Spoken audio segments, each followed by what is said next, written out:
Hi, so today we're going to be looking at some religious studies, and our main topic today is going to be ethical debates and predominantly euthanasia. Now, for starters, we're going to have a look at sentience, and then we're going to focus a bit more on euthanasia, and we'll look at the different opinions from ethical believers and of different religious beliefs. So sentience. Sentience is the capacity to reason and feel pain and pleasure. Often, the quality of life principle gives more moral value to beings with higher sentience. That means they believe that if you can feel pain and pleasure, then you are of a higher sentience. Okay, so things like plants, because they don't show feeling pain or pleasure, they would have a lower sentience than a human being. Okay. So as a little starter task for you, what I would like you to do is to rank these in order from highest to lowest. Okay, so some might have no sentience at all. For example, a rock. Okay, we know it has no nerve endings. We know it can't feel anything. Therefore, a rock would be no sentience. That would be right at the bottom. Okay, and I want you to compare which of these has higher sentience than some of the others and try and put them in order. And a little challenge is if you had to choose to kill something with a high sentience over something with a low sentience, would you be able to do so? Okay, so as a challenge, I want you to have a think. What are your reasons behind it? Okay, so once you've done that, we're going to focus on the sanctity of life. And it's used by lots of religious believers when talking about human life. And they use it to mean that life is God-given. So it's sacred, okay? Sanctity of life comes from the meaning sacred. And it conferring on a special status and making human life sacred and worthy of the highest respect, which is why humans are considered higher on the ranking system than other beings. Now, euthanasia, it literally means or translates to a good death, but it's also sometimes known as being a mercy killing. And the idea behind both names is that a person should be permitted or assisted, so helped, to die to spare them further suffering. So this could be suffering from physical pain or mental suffering from a debilitating disease that can sometimes cause a loss of dignity and total dependence on somebody else. In Britain, it is currently illegal for euthanasia. And it is illegal in most countries. There are some countries where it has been legalized and it can be performed by medical practitioners, but those are very few. So you may recognize this person, or you may recognize some of his books. Now, this is Terry Pratchett, and he was diagnosed in 2007 with a rare form of early onset Alzheimer's. And in 2011, he presented a documentary called Choosing to Die. In light of his own diagnosis, Pratchett considered whether he himself would want to end his life in this matter. Now, the reason for this was because he has been an author for many, many years, and he started to lose his ability to write and to think of new ideas. He was forgetting words, and for him, that was very hard for him to deal with. So he wanted to consider, before his Alzheimer's got progressively worse, before he became debilitated, he wanted to consider, would euthanasia be a possible outcome for him? So Choosing to Die is a very good documentary. And he said, it should be possible for someone stricken with a serious and ultimately fatal illness to choose to die peacefully with a medical help rather than suffer.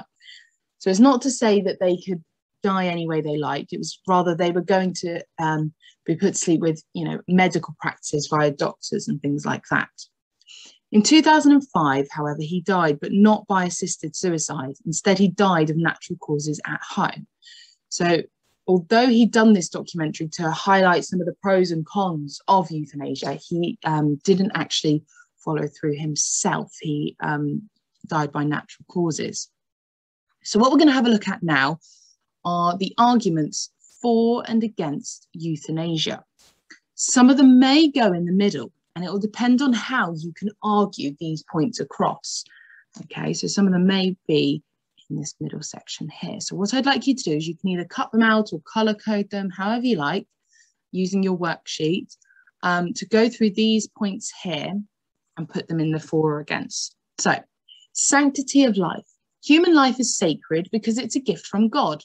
All human beings are valued irrespective of age, sex, race, religion, social status, or the potential for achievement. The slippery slope. Many people worry that if voluntary euthanasia were to become legal, it would not be long before involuntary euthanasia would start to happen. It devalues some lives. Some people fear that allowing euthanasia sends the message it is better to be dead than sick or disabled. The subtext that not some lives are worth living. Not only does this put the sick or disabled at risk, it also downgrades their status as human beings while they are alive. Nihilists are atheists who do not think that the body or soul can be resurrected after death. They believe that there is nothing to fear about death because one cannot experience being dead. Humanist nihilists believe that a person lives on earth, lives on after death in the memories of others. It is a bad thing. Is death a bad thing? If death is not a bad thing, then many of the objections to euthanasia vanish. If we put aside the idea that death is always a bad thing, we're able to consider whether death may actually sometimes be a good thing. This makes it much easier to consider the issue of euthanasia from the viewpoint of someone who wants euthanasia. The Libertarian Argument. This is a variation of the individual rights argument. If an action promotes the best interests of everyone concerned and violates no one else's rights, then the action is morally acceptable. In some cases, euthanasia promotes the best interests of everyone involved and violates no one's rights. It is therefore morally acceptable. Euthanasia may be necessary for the fair distribution of health resources. In most countries, there is a shortage of health resources. As a result, some people who are ill and could be cured are not able to get speedy access to the facilities they need for treatment. At the same time, health resources are being used on people who cannot be cured and who, for their own reasons, would prefer not to continue living. Pressure on the vulnerable. This is another of those arguments that says that euthanasia should not be allowed because it will be abused. The fear is that if euthanasia is allowed, vulnerable people will be put under pressure to end their lives. It'd be difficult and possibly impossible to stop people using persuasion or coercion to get people to request euthanasia when they don't really want it. In Genesis 1, chapter 27, it states that human life is made in the image of God. Life is special and must be protected. In Psalm 139 and chapter 13, it states that life is sacred from the moment of conception. The Ten Commandments state that killing an innocent life is morally and very wrong. Jesus said, "Greater love has no one than this, that he laid down his life for his friend." This is in John 15, chapter 13. So dying for others is permitted. In Job 1, chapter 21, it states, "I was born with nothing, and I will die with nothing. The Lord gave, and the Lord has now taken away." This is used to argue that God alone has the power to create and end life. Some Christians argue that to die as a martyr or a soldier is an act of Christian love. Regulating euthanasia, those in favour of euthanasia think that there is no reason why euthanasia can't be controlled or by proper regulation, but they not acknowledge that some problems will remain. Peter Singer, who's a modern philosopher, who has suggested it would be more helpful to focus on the quality of life rather than the sanctity of life when making these life and death decisions. Okay, so remember, you're putting those into your for and against, and some could fall under the both category depending on how you could argue it. So we're going to have a look at these different ethical beliefs, and we're going to see if these can fit into our Venn diagram, whether they are for or against euthanasia. So we've got absolutists, a rule that is true in all situations. So it's not a dependent, it's an absolute rule. It's either a yes or a no. Then you've got the subjective. These are judgments that are based on personal opinion and not on any fixed rule. So it depends on the situation. Relativists, and they believe that a judgment depends on the circumstances. There is no universal right or wrong. Materialists or monists, who argue that human beings are made of one substance, the physical body. Materialists reject the idea of life after death. And then you've got objectivists, and they believe that judgments are based on an impartial absolute value system. And dualists, who argue that there are two aspects to human beings, a physical body and a non-physical soul. Dualists tend to believe in life after death. Okay, so have a think, how would that impact some of the fors and against for euthanasia? And then we've got our different religious beliefs. So we've got Buddhism, Christianity, Hinduism, Islam, Judaism, and Sikhism. Okay, so for Buddhism, euthanasia breaches the principle of non-violence, and it therefore builds up negative karma. The Vinaya Pitaka states, a monk who intentionally deprives a human being of his life, or provides the means for suicide, or praises death, or incites one to commit suicide, commits an offence by entailing loss of monkhood. Many Buddhists distinguish between active killing and withdrawing treatment that is simply prolonging the dying process. Withdrawing treatment and allowing one person to die might show compassion. The Dalai Lama said that it is permissible in Buddhist ethics to end the life of someone who's terminally ill with no hope of recovery. In Christianity, the Bible tells Christians to clothe themselves with kindness and compassion, and ending a life of intolerable suffering may be the most compassionate thing to do. Scripture states that death is better than a miserable life. Hospices enable terminally ill people to experience dignity and quality of life right to the end.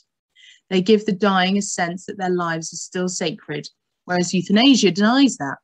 Whatever their situation, all humans are created in the image of God. Hinduism.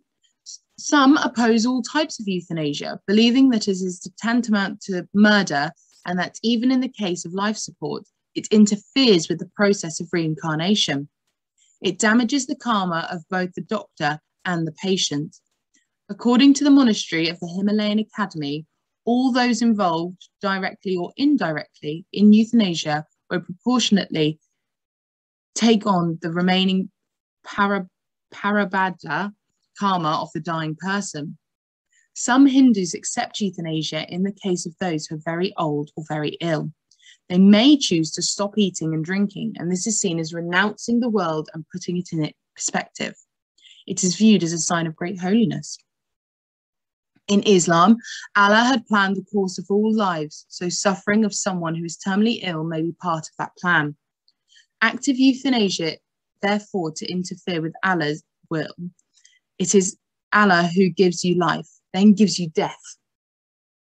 Islam accepts passive euthanasia, which is allowing someone for whom there is no hope to die by withholding life-prolonging treatment. Such treatment would in fact be interfering with Allah's will. It is Allah who gives you life, then gives you death. In Judaism, it opposes active euthanasia. Life is precious and God-given, so may not be deliberately terminated. A former UK chief rabbi said, the value of human life is infinite and beyond measure, so that any part of life, even if only an hour or a second, is of precisely the same worth as 70 years of it. Passive euthanasia may be permissible. An instance is when treatment is or would be doing no more than prolonging the dying. The commentary on the Shkulchan Code states, if there is anything which causes a hindrance to the departure of the soul, it is permissible to remove it from there because there is no act involved, only the removal of the impediment. And then in Sikhism, Sikhs see life as a gift from God, and so its ending should be left up to God. Euthanasia is seen as interfering in God's plan. Sikhs should concentrate instead on caring for the person to the end. Sikhs believe that since it is a gift from God, life should be treated in a responsible way. They distinguish between ending life and not artificially prolonging a terminal state. It might be a responsible act to withdraw life-sustaining treatment in some situations. So, Once you've added those thoughts to your for and against parts, I then want you to think and plan for one of these essay questions. So we've got, only God has the right to end life. Do you agree? Give reasons to support your answer and show that you've thought about different points of view. So you can use all of those points that we've discussed for euthanasia, and you can apply them to this essay question. Okay, and then if you feel like it and there's fancy a bit of a challenge, have a go at writing the essay answer to this question. Okay, remember, include both sides of the argument.